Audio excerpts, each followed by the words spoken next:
اعوذ باللہ من الشیطان الرجیم بسم اللہ الرحمن الرحیم وَلْيَسْتَعْفِفِ الَّذِينَ لَا يَجِدُونَ نِكَاحًا حَتَّى يُغْنِيَهُمُ اللَّهُ مِنْ فَضْلِهِ وَالَّذِينَ يَبْتَغُونَ الْكِتَابَ مِمَّا مَلَكَتْ أَيْمَانُكُمْ فَكَاتِبُوهُمْ إِنْ عَلِمْتُمْ فِيهِمْ خَيْرًا وآتوهم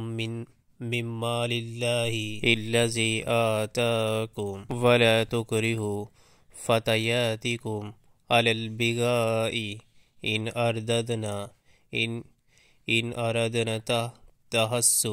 تحسنا لتبتغوا أرد الحياة الدنيا ومن يكرهن